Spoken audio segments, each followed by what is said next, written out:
Hello दोस्तों। तो शुरू करते हैं हम आज से इरिगेशन इंजीनियरिंग को शुरू करने से पहले हम थोड़ा सा इसके बारे में इंट्रोडक्शन से बात कर लें। अगर परिभाषा की बात करें इरिगेशन इंजीनियरिंग की, तो परिभाषा हम इस प्रकार से कह सकते हैं कि जो हम खेतों तक, नदी से लेकर खेतों तक पानी पहुंचाने के लिए जो संरचना बनाते हैं, जिसकी डिज़ाइन करते हैं, जिसकी मरम्मत करते हैं, जिसकी देखभाल संबंधित सारे कार्यक्रम हम करते हैं, उसके अध्ययन को ही हम कहते हैं इरिगेशन इंजीनियरिंग। इरिगेशन इंजीनियरिंग की बात होगी, इसमें जो है हम नदी से पानी को लेकर के कैनाल के थ्रू खेतों तक पहुंचाते हैं। इसके बाद अगर बात करें इरिगेशन की आवश्यकता की, तो वर्षा के अलावा पेड़ को जो एक्स्ट्रा पानी की ज़रूरत होती है उसे हम सिंचाई कहते हैं। हाँ, क्योंकि वर्षा हर समय नहीं होती है, इसलिए हमें इरिगेशन यानी सिंचाई की आवश्यकता पड़ती रहती है। इसके बाद ये थोड़ा सा इतिहास है इंडिया के इरिगेशन सिस्टम के बारे में, तो आप इसे पढ़ लीजिएगा। मैं इसे स्वाइप कर दे रहा हूँ। इसके बाद आगे बढ़ें तो आता है इरिगेशन सिस्टम। दो तरीके का होता है, एक प्राकृतिक होता है, एक कृत्रिम होता है, नेचुरल एंड आर्टिफिशियल। तो अगर नेचुरल की बात करें तो स्वाभाविक सी बात है, जब वर्षा होगी तभी हमारी सिंचाई होगी, या फिर बाढ़ के द्वारा कोई पानी ला दिया जाए तब हमारी सिंचाई हो सकती है। तो इसमें दो भागों को रखा गया है। एक वर्षा के द्वारा, जो कि निश्चित नहीं है कि समय समय पर वर्षा होती रहे और हमारी सिंचाई का काम चलता रहे, तो इस पर निर्भर सिंचाई नहीं किया जा सकता है। इससे इस पर निर्भर रहकर तो इसके लिए हम दूसरी विधियों का प्रयोग करते रहते हैं। और अगर बाढ़ की, ये थोड़ा सा PDF टूटा हो गया है। अगर बाढ़ की बात करें तो बाढ़ से हमारी सिंचाई के साथ साथ फसल की भी बर्बादी हो सकती है, जिससे ये भी हमारा एक उत्तम विकल्प नहीं रहेगा। कृत्रिम सिंचाई की बात करें तो इसमें फ्लो इरिगेशन, छिड़काव, स्प्रिंकलिंग और लिफ्ट इरिगेशन है। ये कृत्रिम सिंचाई में हम जो है कृत्रिम तरीके से पौधे को पानी देने की हम चेष्टा करते हैं। और ठीक इसी क्रम में बढ़ते जाएं तो सबसे पहले हम फ्लो इरिगेशन को समझते हैं। फ्लो इरिगेशन में हम नहर या नालियों द्वारा ग्रेविटी की सहायता से हम पानी को खेतों में छोड़ देते हैं, जिससे ग्रेविटी के द्वारा चलते हुए पानी पूरे खेत में इरिगेट हो जाता है, या फिर पूरा खेत जो है सिंचा जाता है। फ्लो इरिगेशन को हम 3 भागों में बांटते हैं, जैसे कि पहला है बारहमासी। इसमें जो है 12 महीने पानी उपलब्ध रहता है, 12 महीने तक पानी उपलब्ध रहता है, यानी कि वर्ष भर हम इससे सिंचाई कर सकते हैं। दूसरा है मौसमी, जिसमें मौसम के समय ही जिन नदियों में पानी उपलब्ध रहता है, यानी वर्षा जब तक होती रहेगी तब तक उन नदियों में पानी रहेगा। इसके बाद धीरे धीरे उसमें पानी सूख जाता है गर्मी के दिनों में बिल्कुल। तो ऐसे इरिगेशन को हम मौसमी या नॉन पेरिनल इरिगेशन कहते हैं। इसके बाद जलाशय, रिजर्वायर बनाकर भी हम सिंचाई करते हैं। जब हमें पानी की आवश्यकता होती है तब हम इस रिजर्वायर से पानी को लेकर नहरों के थ्रू हम खेतों में इरिगेट कर सकते हैं। तो ये हो गया। इसके बाद लिफ्ट इरिगेशन की बात करें तो हम ज़मीन पर उपलब्ध जल स्रोतों को की सहायता से जब हम उठाकर उसे पानी खेतों में इरिगेट करते हैं तो उसे लिफ्ट इरिगेशन करते हैं। पुराने समय में इसे ढेकली, चरस, दून, पवन चक्की इत्यादि से उठाया जाता था। अब जो है क्योंकि कुओं का प्रयोग कम किया जाता है, अब के समय में जो है तरह तरह के आ गए हैं पंप के थ्रू हम लोग पानी उठाकर के इरिगेट करते हैं खेतों में। और इसके बाद बात करें तो इसके बाद छिड़काव यानी स्प्रिंकलिंग की बात करें तो इसमें पानी को हम कुछ ऊंचाई तक उठाकर पौधों के पत्तियों पर पानी डायरेक्ट देते हैं, जिससे वो इरिगेट हो जाते हैं। इसके बाद आगे चलें। अगर बात करें हम सोर्स ऑफ इरिगेशन वाटर की, तो हमारे पास नदियों का पानी उपलब्ध हो सकता है, झील का पानी उपलब्ध हो सकता है, तालाब का पानी हो सकता है, या फिर भूमिगत जल जो हमारे ज़मीन के नीचे है वो हो सकता है। समुद्र का पानी भी उपयोग किया जाता है, लेकिन समुद्र का पानी हम इरिगेशन के लिए नहीं उपयोग करेंगे, जो बहुत ज़्यादा खारा होता है। सिंचाई इंजीनियरिंग का कार्य क्षेत्र, जहाँ पर हम जो सिंचाई इंजीनियरिंग की संरचनाएं बना रहे हैं उसके संबंधी जहाँ पर कार्य होते हैं उसे कहते हैं सिंचाई का कार्य क्षेत्र। उस क्षेत्र या उस एरिया को चुनने के लिए हमें कुछ बातों का ध्यान रखना पड़ेगा, जैसे कि जहाँ पर रिजर्वायर बना रहे हैं वहाँ पर कौन सा हमें साधन, जल को लेने के लिए कौन सा साधन उपलब्ध है, वहाँ की भूमि कैसी है, पानी निकालने की व्यवस्था और पानी जमा होने की व्यवस्था, उस वहाँ पर जो पानी जमा हो रहा है उसको निकालने की व्यवस्था में सुधार करते हैं। वहाँ पर 12 महीने तक पानी नहीं रुकना चाहिए, क्योंकि अगर 12 महीने तक पानी रुक रहा है तो वहाँ पर रिजर्वायर बनाना सफिशिएंट नहीं होगा, क्योंकि वहाँ से हम डायरेक्टली पानी ले सकते हैं। इसके अलावा वहाँ से खेतों तक पानी जो है हम सुगमता से अच्छी तरह से पहुँचा सकें और फसलों को सही ढंग से हम पानी दे सकें। इन सब बातों को ध्यान में रखकर हम इरिगेशन वर्क फील्ड को हम चुनाव करते हैं।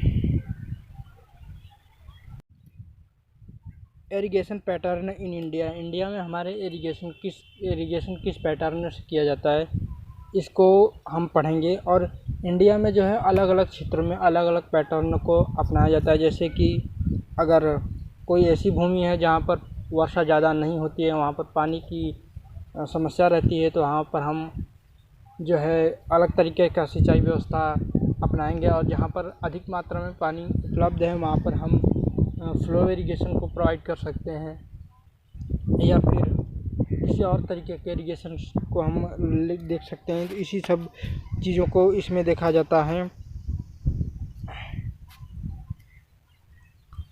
बहुउद्देश्यीय परियोजना या फिर मल्टीपर्पज रिवर्स वैली प्रोजेक्ट है, यानी कि जिस परियोजना का उद्देश्य बहुत सारे हों उसे कहते हैं। जैसे कि अगर कोई रिजर्वायर बन रहा है तो उसके बहुत सारे उपयोग हो सकते हैं। एक तो पानी को इकट्ठा किया जा सकता है और उसे कैनाल के द्वारा हम खेतों को सींचने के लिए भेज सकते हैं। दूसरा, उससे बिजली पैदा कर सकते हैं। तीसरा, वहाँ पर मनोरंजन के साधन उपलब्ध करा सकते हैं मनोरंजन के लिए। और चौथा, देखिए जैसे कि बाढ़ ग्रसित क्षेत्र है तो वहाँ पर रिजर्वायर बनाकर हम उससे बाढ़ ग्रसित होने से रोक सकते हैं। ये सब बहुउद्देश्यीय परियोजनाएं के अंतर्गत आ जाता है। अगर मेथड ऑफ इरिगेशन की बात करें तो 3 तरह के मेथड ऑफ इरिगेशन के मेथड होते हैं। पहला तो सरफेस इरिगेशन, सब सरफेस और स्प्रिंकलिंग इरिगेशन। अगर सरफेस की बात करें तो ऐसे ही जब हम ऊपर से पानी, किसी पौधे को हम ऊपर से ही मतलब सरफेस पर पानी एक किनारे से खोलकर प्रोवाइड करते हैं या फिर देते हैं, तो उसे सरफेस इरिगेशन कहते हैं। सब सरफेस में हम क्या करते हैं कि डायरेक्टली पेड़ों या फिर पौधों के जड़ों तक हम पानी को पहुंचाते हैं, उसे सब सरफेस इरिगेशन कहते हैं। स्प्रिंकलिंग में हम ऊपर से छिड़काव करते हैं, जैसे बारिश की तरह छिड़काव करते हैं, पाइप लगा करके थोड़ा सा पानी को ऊपर उठा करके, उसे स्प्रिंकलिंग इरिगेशन के अंतर्गत रखा जाता है। इन तीनों के बारे में बेहतर ढंग से पढ़ते हैं। आइए, अगर सरफेस इरिगेशन की बात करें तो यह सबसे सस्ती विधि होती है। इसमें जो है हम पानी को ग्रेविटी के द्वारा ही हम पानी को प्रोवाइड करते हैं। इसमें नालियों या फिर नहरों के द्वारा हम खेतों में पानी ग्रेविटी की सहायता से छोड़ देते हैं खुले में, और ये पूरे क्षेत्र को इरिगेट कर देता है या सिंचाई कर देता है। इसके निम्नलिखित इसमें भी निम्नलिखित विधियाँ होती हैं जिसे हम अभी पढ़ेंगे। Fluid method, check method, basin method, furrow method, contour method. इन सबको आइए हम पढ़ते हैं। पहले फ्लोडिंग मेथड में पढ़ते हैं। फ्लोडिंग मेथड में ऐसे एक क्यारी बनाते हैं, जैसे मतलब बड़ा प्लॉट है अगर खेत का, तो एक नाली जा रही है बगल से या फिर बीच से, और उसको हम अलग अलग क्षेत्रों में बांट लेते हैं या फिर मेड़ द्वारा बांट लेते हैं। उसे अलग अलग क्षेत्रों में मेड़ द्वारा ऐसे बांट लेते हैं, मेड़ लगाकर। और इसके बाद जो है इसमें यहाँ से हम पानी को प्रोवाइड कर देते हैं, यहाँ से पानी को भेज दिया जाता है। तो इस प्रकार से जो है ये जाता है और एक के बाद एक खेत को ये सींचता हुआ चला जाता है आगे। इसमें ये फ्लोडिंग मेथड में इस तरह से हम इरिगेट करते हैं क्षेत्र को। और आगे चलें, अगर बात करें तो चेक में चेक चेक मेथड में क्यारी बनाते हैं। खेतों में छोटी छोटी क्यारियाँ बना कर के एक तरफ से पानी को दे दिया जाता है और एक क्यारी के बाद दूसरे क्यारी में ऐसे इरिगेट करते जाते हैं हम।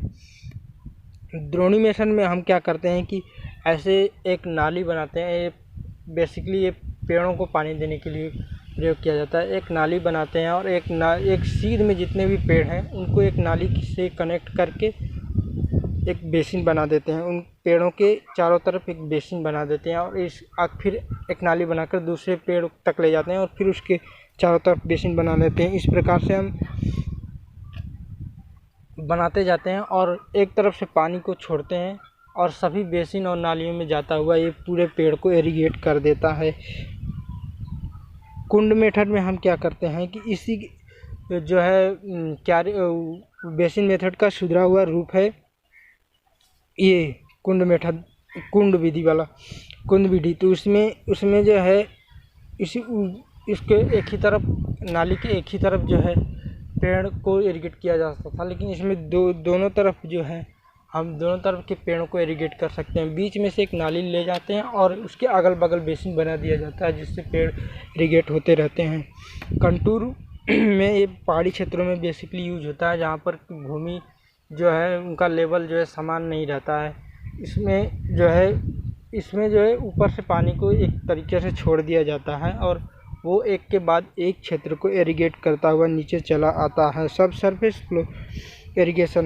इरिगेशन में हम जानते हैं कि डायरेक्टली पाइप के थ्रू हम या फिर किसी माध्यम से पेड़ों को जड़ों तक ही पानी, डायरेक्टली पेड़ों के जड़ों तक पानी देते हैं हम, तो उसे सब सरफेस इरिगेशन में कहते हैं के अंतर्गत रखा जाता है। ये विधि काफ़ी कॉस्टली होती है इसमें काफ़ी सारी सावधानियां बरतने की ज़रूरत पड़ती है। जैसे कि अगर इस विधि का प्रयोग कर रहे हैं तो अगर खेत की जुताई करवाना है तो ट्रैक्टर को ले जाने में प्रॉब्लम होगी क्योंकि पाइप वगैरह बिछा रखे हैं। तो इसमें काफ़ी सारी दिक्कतें भी हैं और काफ़ी सारे इसके लाभ भी हैं क्योंकि पानी वेस्ट नहीं हो रहा है, डायरेक्टली इनके जड़ों तक पानी पहुंच रहा है। तो स्प्रिंकलिंग में भी हम क्या करते हैं कि पूरे जितने भी क्षेत्र को इरिगेट करना है पाइप बिछा देते हैं और इसके बाद एक सीधी पाइप लगा करके स्प्रिंकल करके पानी को कुछ ऊपर तक उठा करके स्प्रिंकल करके उस क्षेत्र के पौधों को हम इरिगेट करते रहते हैं। इसमें भी कुछ ड्रॉबैक हैं इसके भी, जैसे कि इसमें भी पाइप बिछानी पड़ती है और सिंचाई में प्रॉब्लम होती है। ये विधि भी काफ़ी कॉस्टली होती है, ये सब प्रॉब्लम रहती हैं इसमें। इसी के साथ इंट्रोडक्शन वाला पार्ट हमारा ख़त्म होता है और आगे हम पढ़ेंगे दूसरा चैप्टर हाइड्रोलॉजी।